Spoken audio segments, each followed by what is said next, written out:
And I started to think that might be a clue into, and my experience cooking and my experience in homemaking might be a clue into my hero's journey. And that is to create this magical refuge that heals and restores and lifts and protects. Okay.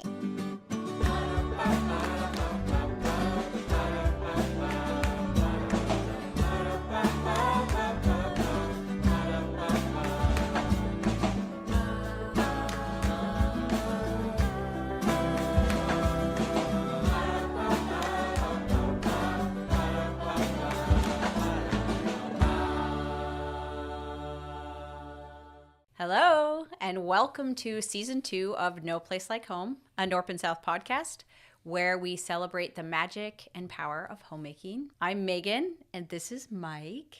Hello. And we have been married for going on 26 years. We have 9 children who we have homeschooled and traveled with and had really a great time. But we shared our family through vlogging on YouTube for 10 years now, which is exciting. Right. So if you're listening to this video on a podcast platform, we have a YouTube Thank you. channel. Welcome. Yeah.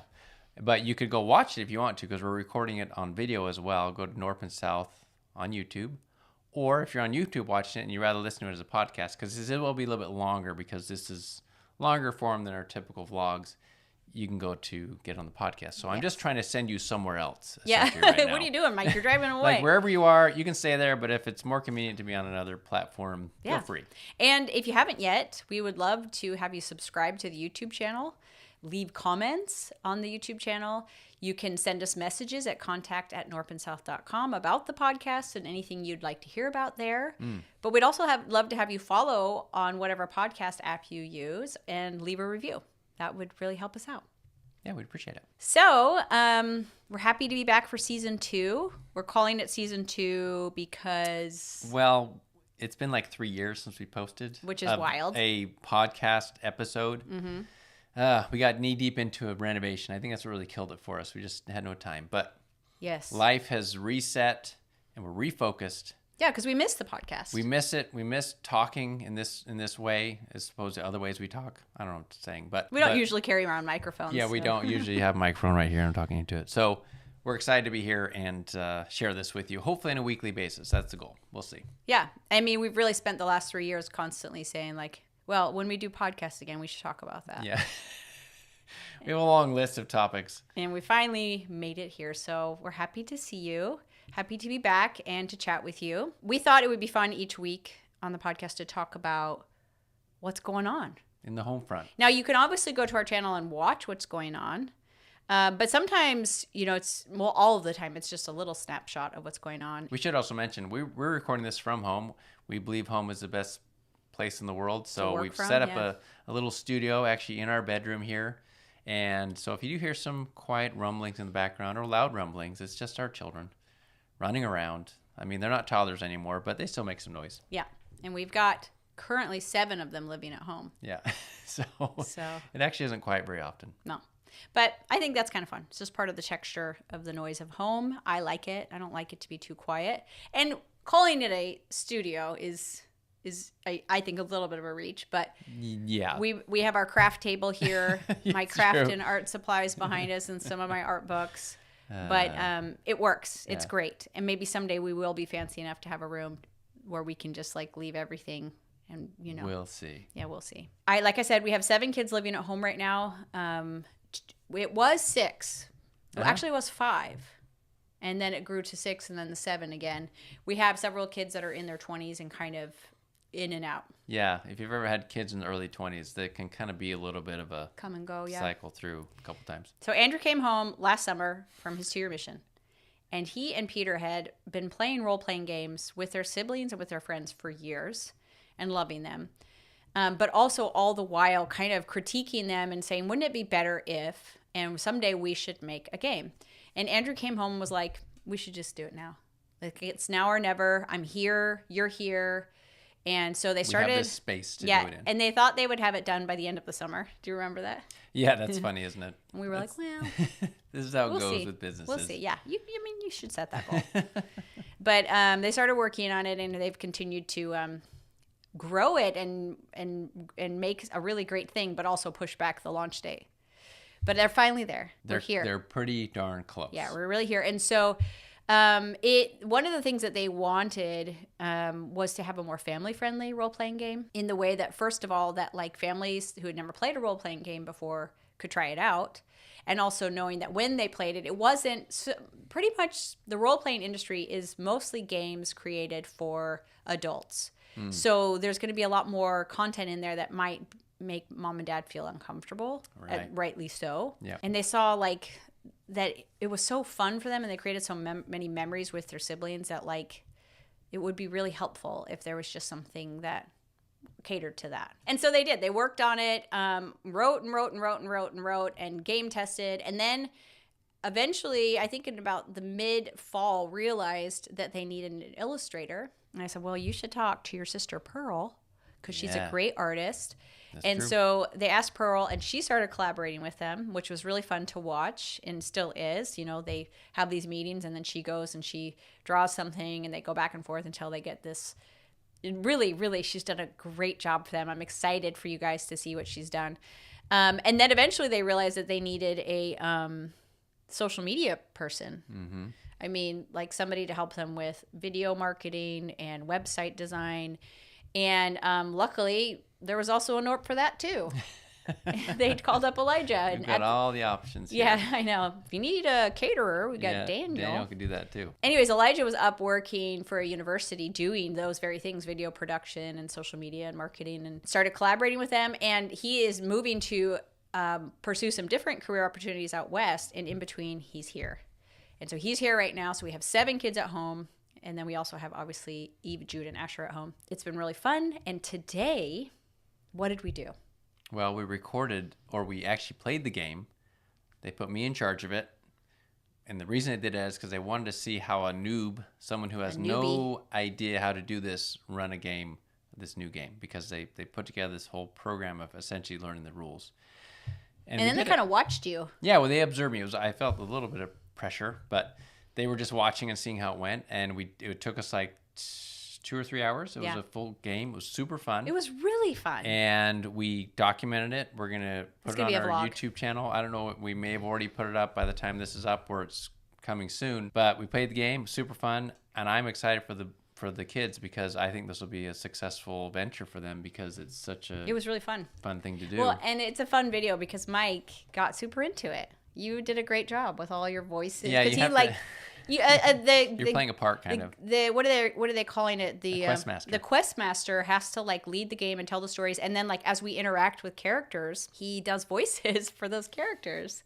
You had some good ones. I thought I'd go in. You should give us a little taste of what we experienced today. I can't do it outside of the game. I don't even remember my voices. I just kind of did them on the fly. Like a little old man or something. I was the door that. So you spoke. do remember? Yeah, the creaky door. Like, hello, little children. That's what it sounds like.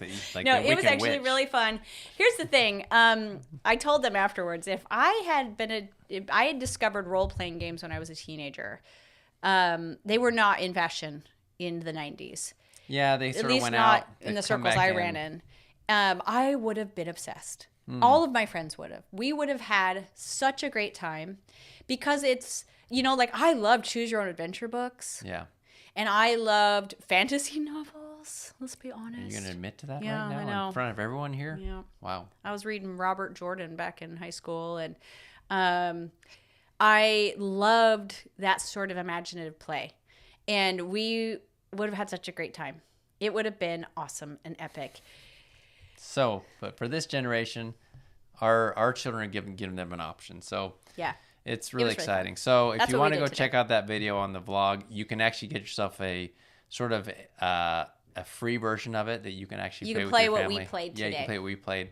And then they have a beta version coming out in March or before March, where you can order that ahead of time. So it's pretty exciting. And it's very gratifying to see your children working on a project, starting a business, learning everything that goes along with starting that business. And learning how many times you have to put off the launch date. Yeah. The reality of it, but continuing forward regardless of that, and also working together is all just really satisfying to watch. Yes, because I got to be like the what would you call that? The HR person in Oh. the company. Yeah. Where somebody would come to me and say, I'm feeling this way about running the business, but they're feeling this way about running the You're more business. like a mediator that a company brings in when Yeah, like the and I owners would are say, feuding. well, have you talked to them about that? So Because I'm like, I think that sounds valid, but I think you should just tell them about that. And they'd be like, that's a valid point. Yeah, I should probably do that. I'm like, yeah, I think you should. And there was a couple of times where I actually did go to the meeting, just really quickly, just to make sure it happened. I'd be like, this person needs to talk to you about something.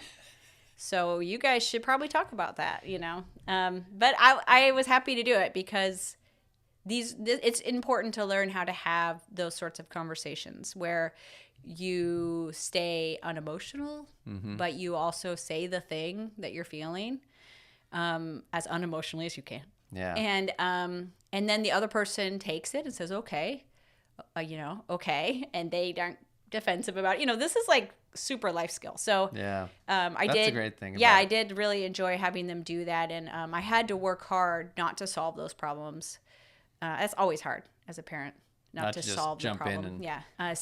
And to just like encourage them to figure it out and to not weigh in on who I thought was right or anything and how they were going to. Well, this time was kind of easy because I have no idea. I'm like, I don't know anything about role playing games and how you should write them and when you should launch them or anything. So good luck. I hope you figure that out, buddy. And they have. That's great. They have.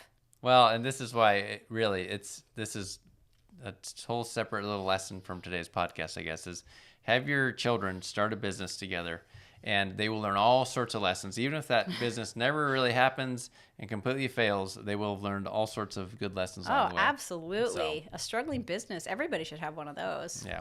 We've got multiples, Many. actually. We love it. It's our favorite thing to do. We're all struggling, but No. you know. Yeah, I mean, because Peter Nasher also had their lawn care business. Yeah. Which was... That was an interesting thing for us to watch because they have totally different personality types and a totally different interest level in that sort of work. But both of them are interested in making money. Yep. So that was interesting. That was good for both of them. Good for the kids. So And they got some T-shirts out of it at the very least. So it's true. I don't know if they returned a profit, but that's all right. yeah, they got some nice equipment too. Yeah, they're checking. That's why They're going to sell this spring. Yeah. All right, so that's what's going on at home. At least part of what's going on. Part of There's what's way going more, on at but home. that's just a little highlight. Yeah, so it's good. Always new, always exciting. Always great for us because as they grow, we have to grow too. That's true. We get We the have to experience level too. up. Yeah. So we'll move on to the meat of today's podcast. Yes. And Megan, I think you're going to share an experience with everybody. Well, they saw it in the title. Oh, did we So you give might it be away like, in the when whole are we title? gonna talk Okay, about sorry. How many the minutes are we in? pies? We haven't even talked about it yet. What about the pies? You said the pies changed your life. How can pies do that? Well, I will tell you. Okay. Give us the story, Megan. I probably should have figured it out before I started speaking. I can't remember what year it was. Was it 2021? It was short. It was during the COVID years or Okay, whatever. so it was 2021. Sometime in the middle of the summer of 2021, I had a very random idea pop into my head. And I was pondering on why it came into my head, and there must have been some impetus for it, but I don't remember what it was. But I do remember that even then it was kind of a strange idea to me, and that was, why don't I spend a month where every day I make a pie? Like every day I make a different pie. I think I whispered it in your ear one night Yeah, because so I I wanted was to eat sleeping. pie. So I'm like, Megan, it was like Inception. Make a pie every day for a month, please. Why would I do that? Why would And I make did a it pie? for like a week, and I finally planted that. Yeah, well, I think in part it was because I've always had a fascination with pies. I think like they're the ultimate like cozy food, comfort food is a pie. And I had made a single pie a year probably for, 15 to 20 years at this point. Do you remember what pie it is? The pie that you used to make all the time? Yeah. Yeah, it's this apple pie. Yeah. From, I think, the Best Recipe book. Yeah, America's Test It's like Kitchen. it's like a major apple pie. It's like Yeah. a huge sort of like overflowing looking apple pie. Yeah, and when I got it right, I felt like a flippin' queen, you 'Cause know. you were. It was like, oh, but it was so stressful because I felt like it was so hard to get right. Like I would do, because I only did it once a year. And so you'd like show up and be like, okay, how did I do this? And you're like, trying to get it done. Meanwhile, because I would make it at Thanksgiving. Yeah, everything else is going on. Yes, and so, we had some years where it wasn't as glorious, and you're like, what happened? But I never knew, because it was like you're making a pie in isolation, and then you just like move on with your life, Yeah. Maybe I had realized in some other way in my life that the only way you really get better at something is to do it again and again and again. Uh-huh. And I wanted to get better at pies, and so I was like, Who doesn't? Yeah, I'll just do that, and we'll film it. Which was also weird. We don't do a lot of that sort of content on our channel. I mean, I'm always making dinner, but we don't do like September Pies was. And you can go watch it. We've done a couple rounds of September Pies where we just film directly the pie making process. Right. And so now we've made like almost 60 different pies. Or I have, yeah. I say we, but... I edited them, but that's as far as I got. Yeah, and you ate them. I ate them too, You ate them. They were good. It was worth the idea. Huh? You ate. Oh my goodness! Wow. Thank you. that's a little much even for me. Anyways, so I was like kind of stressed about it, but it just felt like electric in my brain. I'm gonna do it, and I'm gonna make a pie every day. And so we started doing it, and I had some really surprising results. I was really stressed about it because, like I said, I didn't know how to do it, but also I already felt pretty busy with my life. Right. And I was like, because I had a lot of kids. I still do. And but they were younger. I don't remember how many we had at home at that time. I think we had 7 again because Elijah and Daniel were on their missions. Yeah. So I was like, how am I going to fit that in? Mm-hmm. But I don't know. I just wanted to try it. And so I made the pies. By the end, had just felt like it really was like I had a lot to process. And I think I say it in the final video where we kind of talk about our favorite pies and the experience. I'm like, I want to talk about this. I want to share some of the thoughts I've had, but it's going to take me a while to digest this experience. Man, we're full of puns today. Today? Okay, right. That's our favorite thing to do. We love them. Yeah. I made a really great pun today on a work call. Were you pontificating, Megan? And you got it. I don't know if he appreciated it quite as much. Oh, the other person on the call? Yeah. I don't remember. Yeah. It was a good one. You just have to trust me on that. Yeah. But it was just it was such a big surprise to me, the experience of making these pies, that it took me a while to kind of figure out So what it meant. This is above and beyond. I keep talking around it, don't I? So, but this is above and beyond. You got better at making pies. Oh, yes. There was definitely that. You Yes. improved your pie making prowess, as it were. Yes. But you're telling us that there was something. There was more to it. More than that, which was completely unexpected, right? Yes. Thank you for helping me move that along, because I Sorry. was getting stuck and who knows what. That's what I'm here for. Thank you. Just to keep you moving. Thank you. You surely do. Yeah. Okay. So first of all, there were days that I spent at least 6 hours in the kitchen making these pies. Sometimes I had to make 2 pies. I would make 2 of the same one because I have so many kids, and it was a lot. Mm-hmm. And up to this point, I did make dinner. Traditionally I would make dinner. Uh-huh. I enjoy cooking more than you do, and so I did have that role, but I typically didn't put that much time. No, I didn't. Not even typically. I never put that much time into dinner, And so I thought I was going to come out of this thing steamrolled, exhausted, drained. Yeah, in a bad way. And that I would not want to make a pie again forever. I don't even want to think about pies. But do you remember what happened on October 1st? Oh, you made a pie. I made a pie. You couldn't, I loved making pies. Yeah. Back to the 6-hour thing before I move on. I thought that would be very draining for me. But actually, surprisingly, was very energizing and filling, fulfilling for me. And I didn't even eat the pies. So it wasn't because I was making pies that were delicious and they were just so yummy to me. Why didn't you eat them? People might want to know. Well, because I don't typically eat things with a lot of wheat in them, or sugar. Okay, so dietary restrictions that you placed on yourself. Yes, I have sensitivities, and so it just is fine. I wasn't sad about it. I wasn't really eating them, but I was still incredibly fulfilled by it. So that was very surprising to me.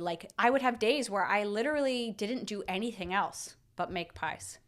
Which you would think I'd be oh my gosh, can I just, do something, or something? I don't know. But I actually was so happy I was so happy those days. Mm-hmm. And so I was surprised by this, and I didn't know why right away. It took me a while. It was like, does this mean that I should become a pastry chef? Does this mean that like I didn't know what it meant. I really didn't know. I knew that it was so, I keep using the word surprising, but like it was revealing. Okay, revealing. Revealing, but I didn't know what. And so I'm kind of happy that I didn't make the video right away because I'm like, I got to talk about pie making. But it has now been 4.5 going on 5 years. Since you did Since that. then. And I have had time to digest the pies in the pie month. Okay, I know I keep going around and around. You're like, what? What was the surprising thing? Let me explain what we did each day when I made these pies. So I would typically choose the pie like literally the night before or the morning of, depending on how long it took and what I needed to do. They were mostly sweet, but like maybe a third of them were savory, which were really fun pies to make, to be honest. And then I would make the pie, and people would be, the kids love to watch it and come together and ask, what pie are you making? And then either for dinner, we would all sit down, and like friends started to come over. Do you remember? Yeah, it started to become my mom's got a pie. Come on over. It's true. Word got out. Yeah, and we would eat it for dinner, and we would all like really savor the pie. Uh-huh. And we would go around, and everybody would have their turn. Yeah. Okay. Yeah. To take a bite of the pie, and then comment on it and what we thought of the pie.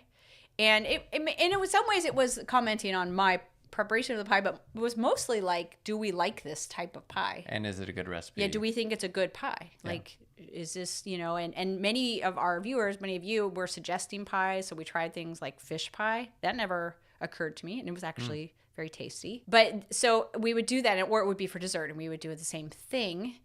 And I felt so happy to first, I think the first takeaway was I didn't realize what a creative process it could be, what an art it could be to make your family dinner or to make them dessert. I love to be creative and I love to make things, and it never had occurred to me for some reason that I could find that sort of creative joy in dinner for my family. That was the first surprising takeaway.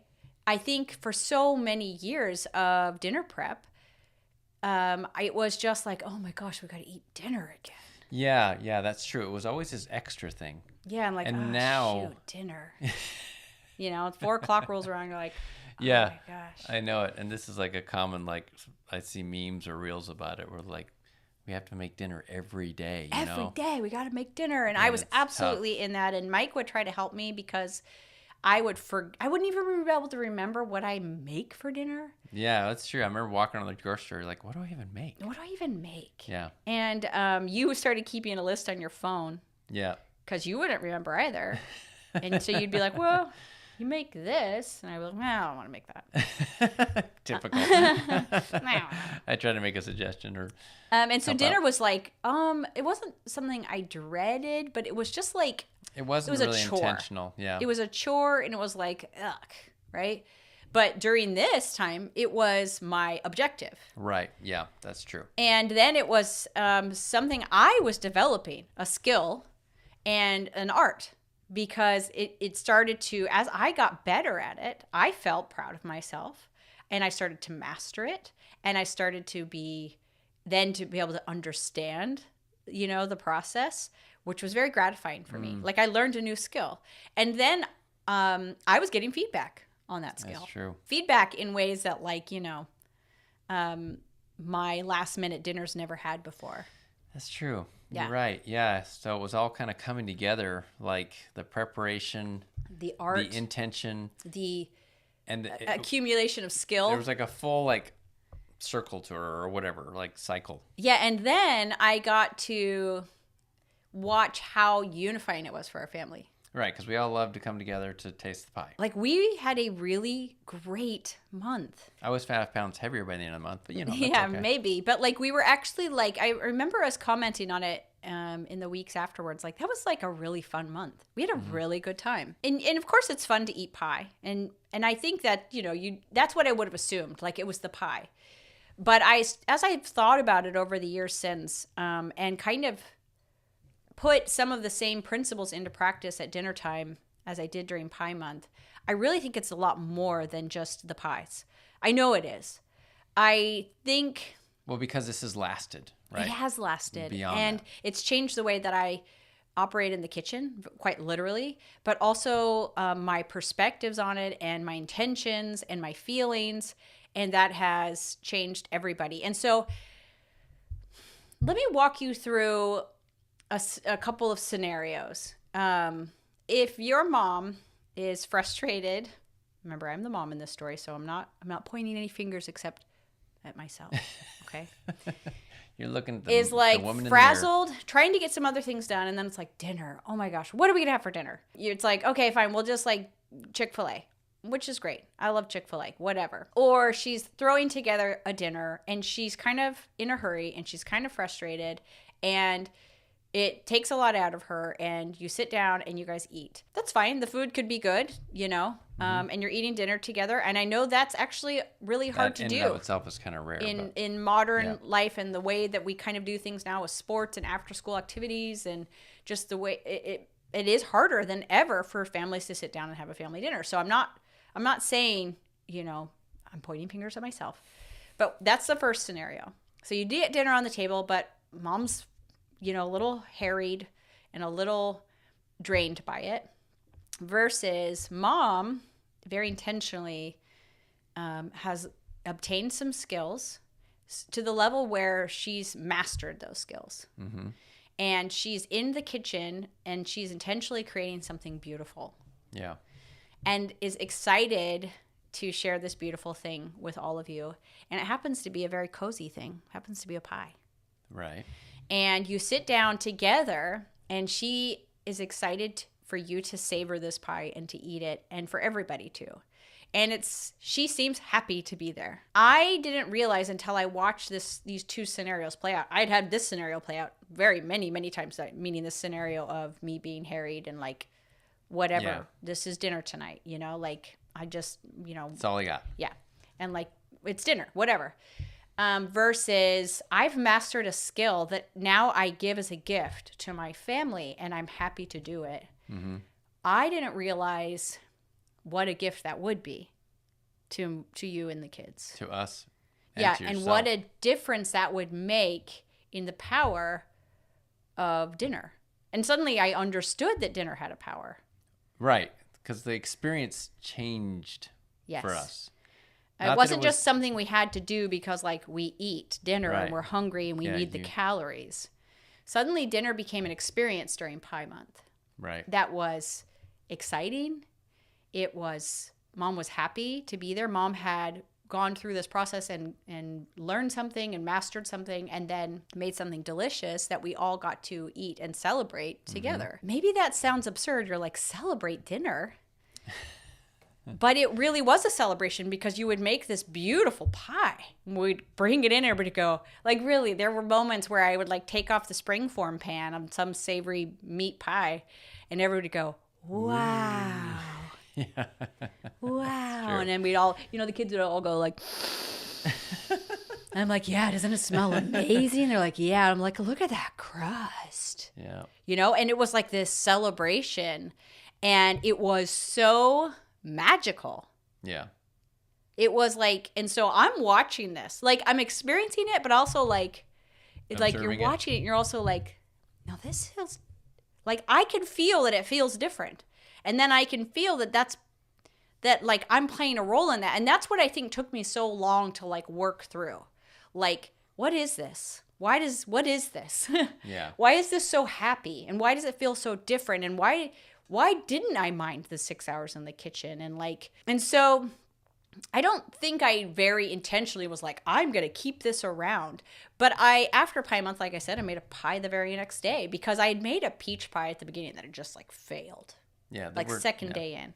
And so I really wanted to try to make a peach pie that didn't fail. So I did after pie month was over, and it worked, and it was great. But I started to feel a level of mastery and confidence in the kitchen that I hadn't had before.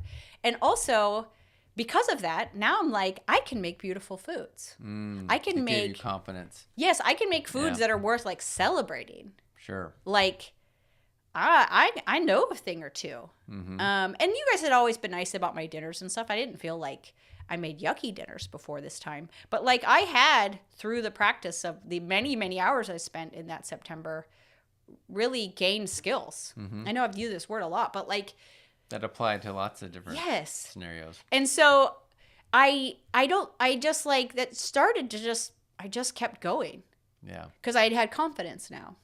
And so I'm like, if I could figure out how to do that, I probably could figure out how to make sourdough.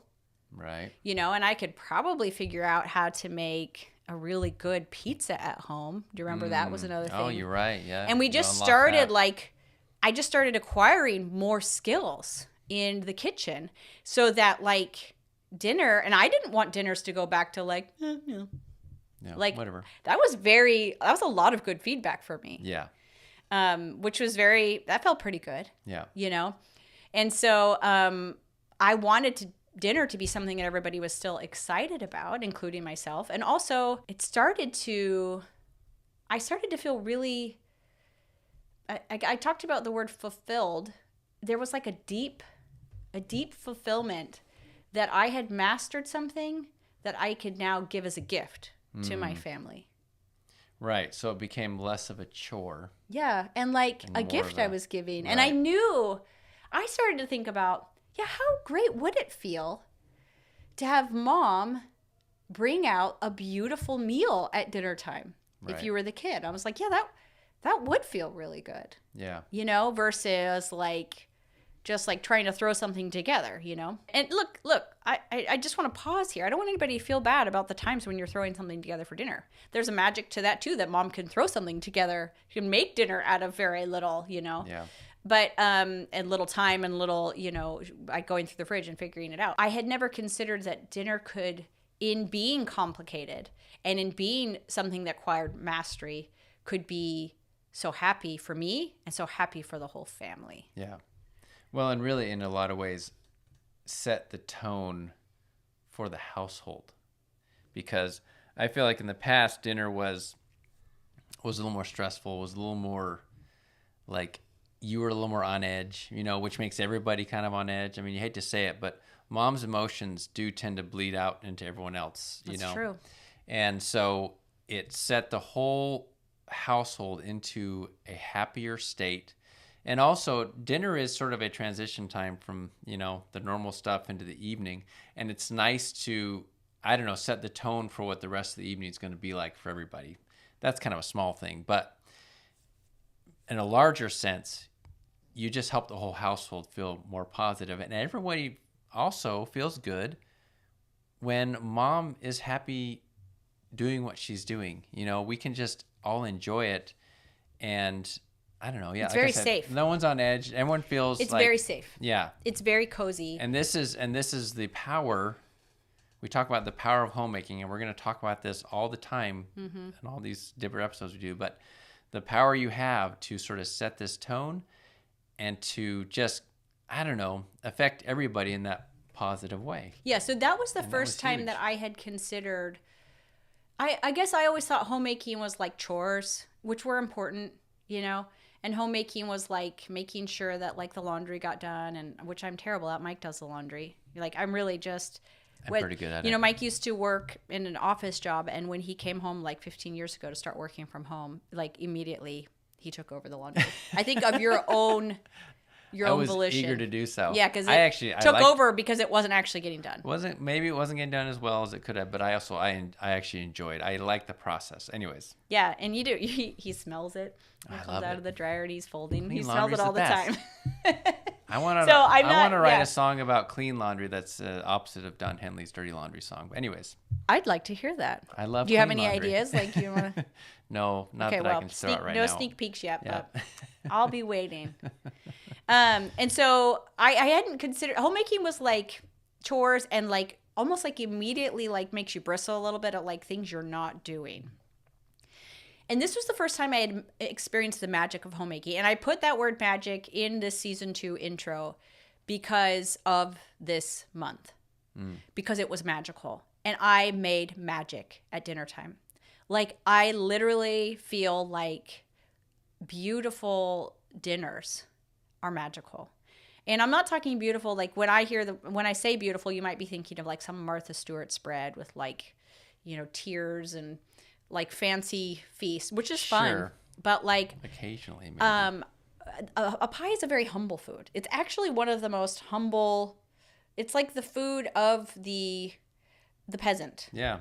You know, peasants made pies, and eventually, I think that's literally where they started. But then, like fancy people in the royal courts were like, "Oh, those look pretty good," and actually started making fancy pies. So I'm not talking about like opulent or wealthy spreads. I'm talking about the magic of a cozy, delicious dinner presented to you by somebody who's figured out how to do it and who is super happy to share her work. Right. And that was the first time where I thought, maybe homemaking is more powerful and is actually, I guess, has a power to it that makes the family happier, feel safer, unify, pull together, because it was very unifying for us to do that, to eat that together. And then I started thinking about something. If you don't know, 5 of our kids we have adopted from China. So we're an adoptive family. And as part of that process, and which is a very good thing, we had to go through some training about how attachment works.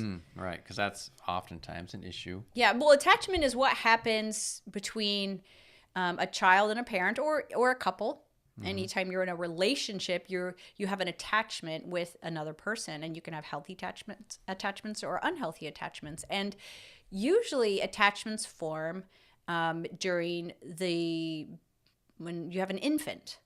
And so one of the things I learned that came back to me as I kind of thought about Pie Month and why I had been so unifying and so happy was that we learned that when you're holding your baby as a mother and you're breastfeeding or feeding it a bottle, your baby actually can only see like 10 to 12 inches away. Like Right. Everything else is pretty blurry, and it can only see high contrast things. You probably know that if you had a baby.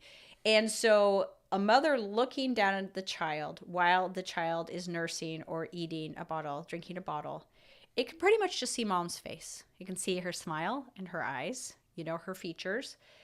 And the act of the sweet milk coming in while the child gazes at mother is powerful. Like major attachment connections are being made in the brain. Like, I didn't know how important it was. In fact, a little caveat, one of the things I worry about is that mothers now have, and I know the temptation that must be there, we have phones that we can look at while we're breastfeeding. And we don't think it's a big deal. But actually, the eye contact is a huge part of it.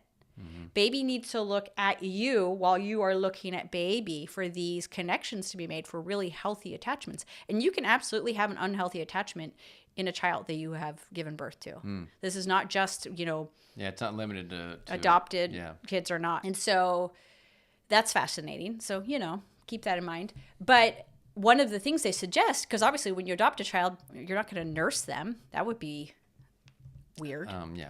But what they say is if it's a very small child, you can hold them with like a sippy cup of something sweet and warm. Or you can hold them in, we literally did this. We were coached to do so. And you can hold them in your lap, and while making eye contact and speaking with them, give them a little candy or a little treat, like an M&M. And so with the girls, I think we may have had them sit on our lap. I don't remember. Or we did like a little game, but you would intentionally get eye contact with them while they were eating I think we did like M&Ms or something. Yeah. Because it's actually rewiring their brain to be attached to you. Fascinating, right? Yeah, it's crazy. the sweet food and the eye contact. And you think about it. I thought about it this month because my love language is words of affirmation. You know, if there are, I mean, I don't want us to be too rigid with those love languages thing. That's a podcast for another day. But I do really feel loved when people say things to me, use words. Nice words. Yes. Yeah. But I got a lot of words of affirmation that month from the kids and from Mike about like how delicious they were and what a good job I had done. And I thought about how impossible it is to hate somebody who makes you delicious food. Like really, like you could write like a really interesting story about this where like somebody's in just like a terrible relationship with someone but can't get out of it because every day that person makes them like the most delicious meals that are just so nourishing and delicious. Like I don't mean like junk food that's addictive, but like some flippin' amazing, masterful meals.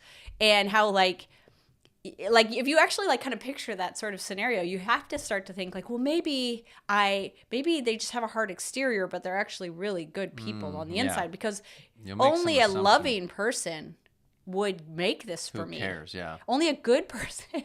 And that's interesting, right? That's just poisoned or something like that. No, that's like actually the attachment thing going on in your brain. And I realized that like I'm actually facilitating attachment, not just with me, when I'm making a delicious meal and sharing it with my children, but they're attaching to each other as they're eating and talking to each other. And then suddenly I'm like, family dinner. Oh my gosh. It's like amazingly important. Yeah. I didn't know why it was important, but like it's attachment. Everybody's attaching at dinner again and again and reinforcing these attachments. And especially when the meal is delicious. Like that actually matters. If I fed like my kids like I don't know, like what are they called? Like rice cakes, like flavorless rice cakes while doing that game, it wouldn't be as effective. It's actually it needed to be something sweet. Yeah. Like mother's milk. And so like a delicious nourishing meal while you're talking to each other at a table looking at each other is literally magical. It is literally rewiring human brains to love each other more, to feel more connected with each other. And like that like blew my mind. That realization just blew my mind. And I suddenly realized how powerful I was. Like I am like a witch, a magician. You're a good witch. Yeah, like. And I do think there's like this weird rise of witchcraft going on, with women. And I think it's because we have this innate desire to create this sort of magic and to create almost like love potion. And I realized I make love potions when I make delicious dinners. Yeah. Like literally, guys, how wild is that? And think about how like the power that I have, that the more I do it, the healthier and more loving our family is. Right. Oh, it's amazing. It's amazing. And then like... And it's so simple too at the same time. I mean, it's interesting. Yeah. And so I started to see like any magical skill, like any wizard, you would need to study your art. Yeah. These potions, you would need to learn and put effort in. And the more you did, the better and more powerful these spells would get. Yeah. And then another surprising thing was just how good it felt for me. These things that like all my life, it's like that you're a slave in the kitchen or barefoot in the kitchen or all of these like, ideas. Negative ways of looking at it. And so like suddenly I'm like, I don't know if that's true. I actually felt really happy. I felt very fulfilled because it was very creative and I was learning a skill. Like, why is this skill any more demeaning than like learning how to do spreadsheets in an office? Like, I don't know. And this is actual real life, and there's real value here. You're not just a cog in some wheel somewhere. Well, and it's funny because like I'm like, it's funny how like I'm like, should I become a pastry chef? Like somehow it has more value to the world if I'm making money and selling it as a business rather than doing it for my own children, right? But like I had to like unlearn some of these ideas and feelings I had about this aspect of homemaking, about cooking dinner. And so it went from, in Pie Month, it went from a chore that like, I know it's my responsibility. I'll figure it out. We each have our jobs that I've accepted this one, to my art, to my magic, to my power, which was a big deal. So I guess I've talked a lot about how I felt that month. Right. And I will always talk more than Mike. So I'm not gonna even say sorry because like that's just it is what it is. He knew what he was getting into. I did. I talked constantly when we met. But she did, and I loved it, honestly. I remember those conversations very well. Thank you. How did you feel during Pie Month Well, and since? I was really surprised at how Megan did. I at the time, I guess I may not have realized it, but Megan's really did transform during this time to where mealtime was suddenly a happy time. Not that it, and again, not that it was overly negative, but there No, just wasn't the. it just was. It just was. We did it Yeah. because we needed to do it, and that was great. Sometimes the dinners were good. Sometimes they weren't. But Megan was usually kind of stressed about it, and usually sort of stressed leading up to it too. Like, okay, what are we gonna do? Let's go to the store. We got to get a few ingredients. But suddenly it was this joyful thing, and it was so relaxing, I guess, or peaceful to just be able to sit down and really enjoy a meal together. Like restoring. Yeah, like, oh, all it is good. There's no negativity here, and no stress, and I'm not having to like, okay, honey, like Or, every man's a little afraid of his wife when she's in a bad mood. I mean, let's admit that. But it was just happy, so we could all just sit there and enjoy it together. And I was impressed also by the skill Megan was gaining, and was just loving that she was so happy and enjoying the actual meal, but just really enjoying your piece about it, and also the whole family's experience. So for me, it was like, oh, mealtime is a different experience now. I guess just like you were saying, and I loved it. And what's kind of great is that it didn't end there. I've been able to continue to watch Megan, because that was a long time ago now. But you've continued to lean into that role of the homemaker who's literally making our home this happy place in other ways too. And it's made it where I don't know. I love that you love the art of it. I don't know. It makes me impressed by your skill and your enjoyment of it. well, that's nice. So it's just, Thank you. and so I did notice. It's not like it just went by and I was like, oh, whatever. And I feel like there may be some women out there who are afraid, or some wives that maybe the husband or the kids won't notice or care. I think any normal person will notice.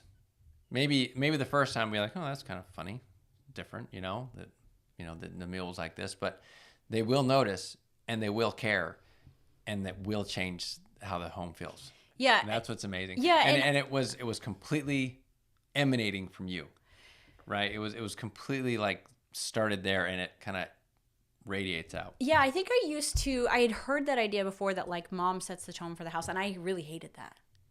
I really That's did. interesting. I like felt like, well, that's not fair. Why can't I be in a bad mood? Sometimes Right. I'm in a bad mood and it can't be my responsibility. But it kind of it transformed. So I actually realized that I had a power, that I was powerful in this way, in like maybe ways I had never been powerful before, which you guys might think I'm overstating this, but I don't feel like I am. One of the things, as I reflected on Pie Month, like the reason I love pies, and so many of us like pies, they're like storybook. They're like literally, if you go look at a children's storybook, and it's of a home, there's probably going to be a pie somewhere in that. There's like pies in fairy tales. There's pies in the background of like every cottagey kitchen, like there's just pies are, we like to put pie tins on our walls, and we have pictures of pies. Like There's pies. something comforting about it. A pie is just so comforting. And one of the fun things too was like it always smelled so good in our house. And so I started to realize like I have the power. Like there's nothing more cheery and joyful than the homes that you look at in these books, right? These little illustrations. In fact, like they're all over Pinterest. Like we love these little illustrations of like little cozy homes, like the squirrel's house in the tree and the mouse house or the rabbit house under the ground. And they're all cozy, and there's like quilts and pies and warm lighting. And mom's like happy and like in her little apron. And I felt like a glimpse of that. Or like I picked it up. I picked up this sword, in that month. And I was like, how much more could I lean into this and create this thing that envelops my family, this space that is cozy and safe and cheerful and like so enveloping in love. How much more could I do that? You know, it was like in a story where like there's somebody going along and they don't know that they have like they just feel like they're a nobody, right? But they have these like weird little idiosyncrasies. And then like suddenly all of those things come together and they can be the hero. And like save the town or you know, fight the bad guy, and they happen to be perfectly prepared. It was like the first time I looked at homemaking and realized, wait a second. By my choices, what skills I pick up and how I put them into play can make this very powerful place, this refuge for my family. And I love my family. I love my kids and I love Mike. And like, you're always like, what can I do? You know, moms are worried and we want to help our kids. And, you know, like we nag them and we talk to them and we worry about them and we pray for them and all of these things. And suddenly I realized like, I have a power of this. I can make the safest, most healing and restorative refuge if I will lean into this and if I will do it with love. Right. Well, yeah, that's the key or the yeah. You know, the so I secret started to practice it. Like, let's just see. Like, it smells good in here. There's pretty music playing in here. And we're going to eat something delicious. If you guys watched, last summer, I did a video about how I wore dresses for a year as like an experiment. And it was definitely part of this. Right. This played into that. Yeah. Yeah, it was definitely part of this because it was almost like I was using a storybook as a storybook, perfect, safe, little cozy house as like my, I don't know, what would you call that? Like my visual, my model. Like I was like as my reference point because like I don't know what am I trying to build? I was like I know what that is. Everybody knows what that is. It's like the happiest thing in the world. Like we all want to go into the little dollhouse with all the little things, right? So I started to think about what would that perfect little cottage in the storybook have going on in it? What would it sound like in there? What it would smell like in there? What would mom be like in this story? And I was doing it as an experiment, not in a harried way, like another thing I have to do, but in like how powerful can I be? How much can this be my gift to save the day? You know, to help other people, to be a hero in this story. And I don't mean, we talk about heroes a lot over here because we have kids who love storytelling and games and want to be writers. And we talk a lot about the hero's journey. And for years I have wondered, you know, the hero's journey is usually it's a boy's story, right? Where he gets called on an adventure. Luke Skywalker's a perfect version. He leaves home, he goes and fights and learns that like he saves the day. And learns about himself along the way. Yes, and it's very transformative. And I wondered, like, it doesn't seem to work as well to put a girl into that story. It really doesn't. And I puzzled over that for many, many, many, many years. Because I also went to film school. So I learned about the hero's journey, you know, when I was a teenager in film school. And I didn't know what that could be for it. Was it the same for a girl? Was it the same hero's journey for a woman as it is for a man? That awakens something within him and it calls him forth and calls out the best version of himself where he becomes a hero the hero is not there for himself. The hero is always there and sacrificing maybe his very life, right? Putting his life in jeopardy for others. Something else. And this is a very inspiring story for everybody, but I think especially for boys. They're very inspired by knights and by superheroes who are using their strength and their power to help others. Or someone who's not so super, but is called into on this adventure who rises to that occasion. Yes. Right? And so since that time in September of 2021, as I've thought about it, I've come upon some ideas about the kind of the female version of the hero's journey. And I still haven't fully conceptualized that. I'm still learning about it. But I am starting to believe that the gift that we can give, and listen, everybody's different. I can like hear you already like, what is she saying? I came to find that for me, the most inspiring call to adventure for me was that I could create a refuge, that I could create the place like in the storybook where they come and find rest. Tom Bombadil's house, where all of In these Lord of the Rings, in Lord of the Fellowship of the Rings. Ring, If you haven't read the book, it's not in the movies, but they're on this incredibly long journey. They are like being chased by bad guys. They're exhausted and wet and drained and hungry, and they stumble into Tom Bombadil's house. And I can't remember his wife's name, which is kind of terrible of me as I'm trying to talk about the woman's journey and I don't even know her name. She's pretty cute though. I do remember that. Tom Bombadil's pretty easy to remember. But they stumble into Tom Bombadil's house, and it's full of like feather beds, these huge mattresses, and a bubble bath, and food, delicious food. And they're so happy to be there, and they're just like doing their homemaking. Right. Do you remember that? Yeah, they're just they're like doing their little tasks around the house, and like there's like herbs, and it's like the perfect little magical cottage. And I started to think that that might be a clue into, and my experience cooking and my experience in homemaking might be a clue into my hero's journey. And that is to create this magical refuge that heals and restores and lifts and protects. And that is suddenly I'm like, now we have homemaking. It's homemaking. And it's magical and it's powerful. And the more I've leaned into that in the years since, I feel like I've been able to replicate the experiment. You know, so often we say like, I just learned this thing because I did it for 30 days. You see all these videos like, I did this workout for 30 days and it changed my life. Well, I did it for 30 days. I made pies for 30 days and then it changed my life, and I've continued to do it, and I've continued to lean harder and harder into it, or more and more try to intentionally acquire skills that would make my home a refuge and make my home safe and make it magical and make it happy and cheerful.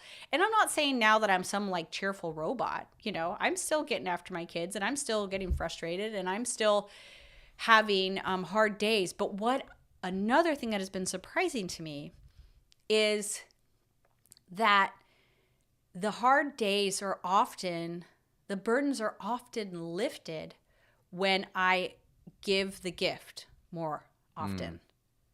You know what I mean? Yeah. Like you'd think like I'm too tired to do it today. I don't have it to do it today. And certainly there were times like during, you know, cancer treatment where you made dinner and I was very grateful because I literally, I couldn't do it. So there's obviously times and seasons where that is not possible. But other days where it was more like I just felt stressed or I felt scattered, I would literally be like, I don't know. And I would say a prayer. You know, that's something I like to do when I'm struggling during the day and feeling, you know, those sorts of feelings. And the Lord would say to me, Megan, go to the kitchen and make something delicious for your family. Which, guys, that sounds crazy. I know. But he would. And I'd say, okay. And I would go in there. And I wouldn't always feel super sure that that was going to solve my problems. But as I did it in love, it did. Even when I didn't do it in love, when I just did it and I just started, then this creative process started. And I started to feel the magic of it. And I started to feel the joy of it and the joy of giving this gift to my family. Like, they're going to love this. I know they're going to love it and it's going to be delicious. And so that was also a huge surprising thing for me, that like, as I made the refuge, it was a refuge for me too. Right. It's created for you too. Yeah. And you're just as healed as I'm just everybody as else healed and restored. And comforted and protected and all that. Yeah. Like, so I guess when the knight fights and kills the dragon, he dragon's feels good. Well, and he's safe from the dragon now too. Yeah, that's true. He saved himself. And others.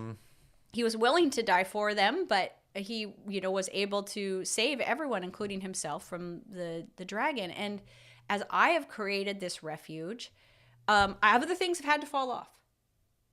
Like, I know it sounds crazy, but like I've had to say, like, I now understand that I devote about 3 o'clock I head to the kitchen. You start, thinking about, well, yeah, you probably. I've already thought about it. Yeah. I've learned that Pie Month taught me that, like the mental preparation. And like one of the things Pie Month also taught me was I actually like some sort of athlete would play it over in my head. You remember I already told you that? Yeah, like what you were going to do. And yeah, I'm like, okay, so I'm going to roll the dough out. Because I had to film it. I had to show you guys. So I had to figure it out right then. And so I would like, okay, then I'm going to do this. And then I'm going to do this. Because it was a new skill I was acquiring.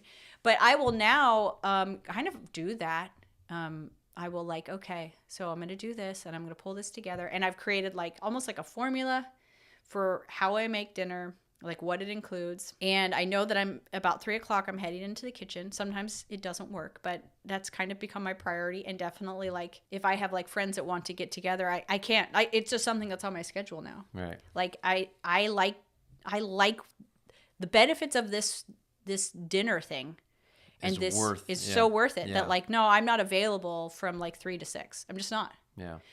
We've also, we've had times where we started to notice the kids, like especially in the summer, just keep going to their friends. Right. Where we're like, no, dude, we're doing something here. Yeah. You're home for dinner. You can miss like one dinner a week. Yeah, right. And we have date night each week. So I definitely have that night off. Sure. And there aren't other times when the kids won't, I do have kids help me all the time, but, which is another benefit because you get to spend work some time together. with the kids. Yeah. But I also, the funny thing is too, as I've come to love it and now that I respect it as a worthy talent and skill, like I don't feel demeaned by it. I feel proud of myself. Yeah. And I feel happy that I've mastered it and that I've gotten good at it. And that I'm making like I said earlier, like I don't need to do it and get paid for it. We hear these ideas of like motherhood's unpaid labor. It's like, what? Money? Not everything's about money, Like I created something beautiful for people that I love. Like who do you think like in 100 years they'll be like, oh, Grandma Norp, she was amazing because she made a lot of money.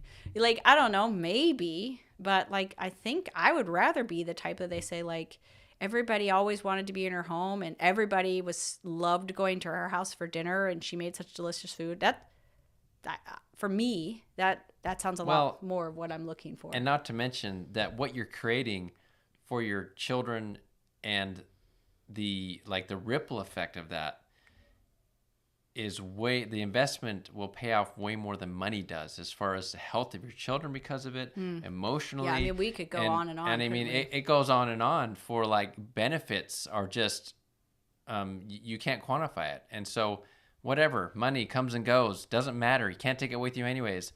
But this lasts for generations because it affects them now and will affect them into their adulthood. And then they can affect their children by doing the same thing. Like it's so powerful. Yeah, it's huge. So powerful in making healthy, happy humans. And what I was going to say is because I've learned to respect it, they see it as a respectful activity. So they like to help because it's like when you're building something and they want to learn how to build it too because they're like, wow, that's cool. I wish I could do something like that. Mm-hmm. The kids feel that way too. They see it as an art. Yeah. And they want to be good at it. They don't see it as like a chore anymore. Yeah. Thing. It's funny now. Daniel, he came this way from China. We didn't adopt him until he was 14. He was already obsessed with food and cooking. Yeah. But he's studying to be a chef but Jude wants to be a baker. But also all of the other kids, they really are. They spend a lot more time in the kitchen doing real cooking than we ever did. Their age, for sure. Well, and the thing is, it's not like I came this way because when Mike and I got married, I always remind the kids that, like, I didn't know how to make anything. Yeah. Nothing. My fanciest meal, literally, I felt pretty proud of it. Found it in a cookbook, like a church cookbook, was I would open a can of tuna and a can of black beans and a can of diced tomatoes. And I would put them all in a bowl. I would put them in a pot. Uh-huh. And I would like stir it. Stirred heated tuna is always very delicious. Yummy. I would stir that all together and then like put some lime and maybe I don't know if I got fancy enough to do some cumin. I don't think so. But we would eat that. Yeah, like literally nothing else. That was our dinner. Well, it's also cheap, so that helps too. I don't know how long we've been talking. I could go may want to wrap it up, though. I could go on and on because and that's why we're gonna have more than just this episode about this sort of thing. This transformation, I would say, is a big part of the reason why you and I are sitting here talking on this podcast again, because we want to communicate more of this to the world. So yes, I wish that somebody had called me on this adventure decades ago. I wish somebody had said to me, Megan, I don't think you know the power that you contain in your hands. Like, I don't think you understand that with some intention and some mastery of some skills, you can be magical. You have the ability to create something so powerful. It's like in Harry Potter, where the ladies go out of the school in the last Harry Potter, and they're like sending this like force field. Yeah, around the school and getting everything protected. Yes, I knew that a mother's love was important and like, nice, and people would, feel lots of happy feelings towards their moms. But I wish somebody had said, you want to be powerful? Learn how to be an amazing homemaker. Like, create the most, like not like the coolest house, not like the fanciest house, the trendiest house. Create the coziest, warmest, happiest, safest home full of beauty and beautiful smells and delicious foods. And it will create such a force field of protection around your marriage, your children, and yourself. And it doesn't matter what's happening outside, because they will be restored and protected, healed, lifted, and filled with love. If somebody had said that to me, they'll want to be there too. What's amazing, they'll want to be there. They'll want to be there. And like, if somebody when I was a teenager had said that to me, because I yearned to be powerful. I yearned to do something. I yearned to use myself to save, to be a hero. I really did. Like I said, I was reading all these fantasy novels, and I loved hero's journey stuff. I wanted to be important.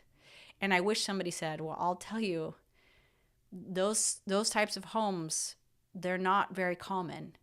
And you, if you do it, if you hit it just right, can really, really, really be powerful. So you're right. That's why we're here. Because now I just want to say that to all of these young girls who are like, feeling kind of lost. It's kind of wild out there about like, what are we doing with ourselves, and what are we pursuing, and how should we spend our times, and what are we even? We can't even define what we are anymore.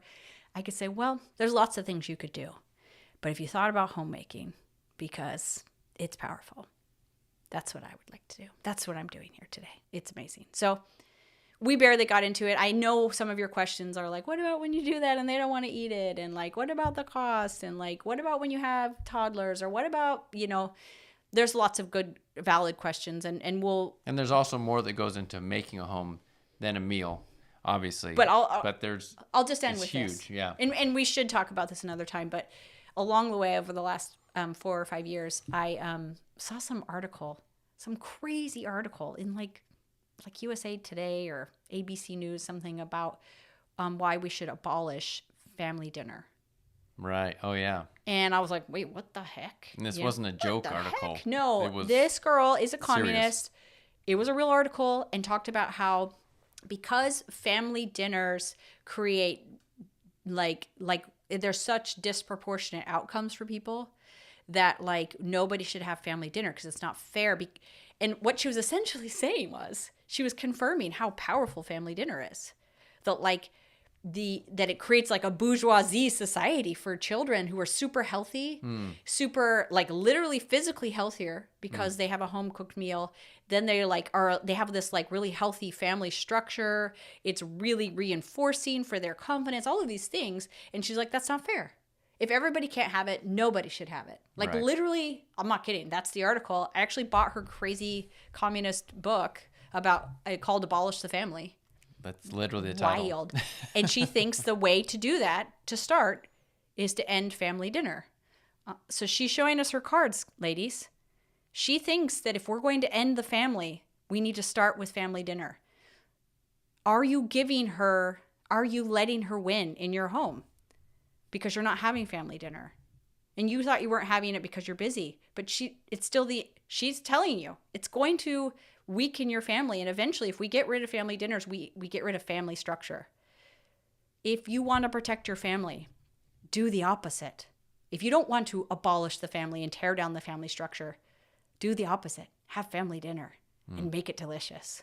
And I promise you, you will strengthen and bless your family. So Awesome. Okay. Well, I think we'll end with that. yeah. So we do our this podcast will be all about homemaking and the power that's there and all the different facets of it, because it is there's all sorts of different topics and things to talk about related to it. And our goal is to help you have a happier, more joyful family, more unified family, and a place where your children can grow safely and develop and become happy, responsible adults who do the same thing for their family. So, And the great thing is, I promise you that you'll have a more joyful you too. yeah, it's kind of amazing how that's worked. Megan, I can say Megan has become much more peaceful, much more at ease with herself and with the world, and just all of it, really. So thanks for being here with us today, and we look forward to other conversations. Like we said, go to the YouTube channel if you want to check out our vlog videos or just watch this. Like, comment, subscribe. Also, follow us on our anywhere you find our podcast. It's No Place Like Home podcast. And we will talk to you or see you on the next one. Thanks, everybody. Bye. Bye.